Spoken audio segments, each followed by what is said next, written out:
Karbala की भूमि सिर्फ मिट्टी नहीं, बल्कि इंसानियत, ईमानी हिम्मत और अल्लाह के लिए कुर्बानी की मिसाल है।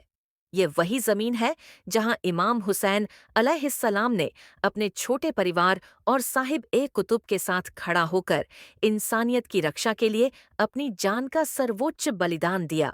इमाम हुसैन अलैहिस्सलाम, अल्लाह उनके ऊपर और उनके परिवार पर रहमत करे, का नाम ही ईमान और न्याय का प्रतीक है। अलैहिस्सलाम का मतलब है उन पर अल्लाह की शांति और रहमत हो।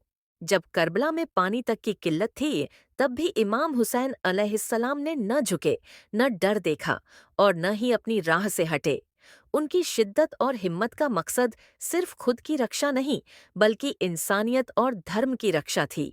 करबला में उनके साथ खड़े रहे उनके साथियों और परिवार के सदस्यों ने भी अपनी जान का सर्वोच्च बलिदान दिया, जैसे कि उनके भाई, पुत्र और छोटे छोटे बच्चे। उदाहरण के लिए इमाम अली अकबर अलैहिस्सलाम, जिनका नाम अल्लाह के प्रिय का प्रतीक है, उन्होंने भी साहस और निष्ठा की मिसाल पेश की। और उनके छोटे पुत्र इमाम मोहसिन अलैहिस्सलाम, जिनकी मासूमियत के बावजूद उन्होंने करबला की जमीन पर अपनी शहादत दी। उन्होंने दिखाया कि सच्ची कुर्बानी किसी उम्र या ताकत की मोहताज नहीं होती। करबला की शिद्दत केवल युद्ध की तेजी में नहीं थी, बल्कि उस कष्ट और तपस्या में भी थी जो इमाम हुसैन अलैहिस्सलाम और उनके परिवार ने सहा। पानी और रोटी की कमी, तपती धूप, शत्रुओं की हिंसा, इन सब के बावजूद उन्होंने इंसानियत और अल्लाह की राह को प्राथमिकता दी। यही करबला की असली शिद्दत है। डर, भूख और तकलीफ के सामने भी सच्चाई और न्याय के लिए खड़े रहना। करबला का इतिहास आज भी हम सबके लिए प्रेरणा है।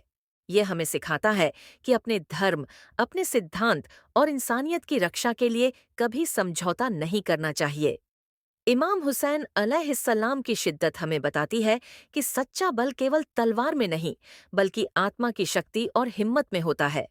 करबला की मिट्टी में बहाया गया हर एक कतरा खून, हर एक आह और हर एक शहादत हमें याद दिलाती है कि अगर ईमानी हिम्मत और नेक नियत साथ हो, तो इंसान किसी भी अत्याचार के सामने टिक सकता है।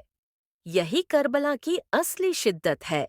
अल्लाह के लिए जीवन की सबसे बड़ी कुर्बानी।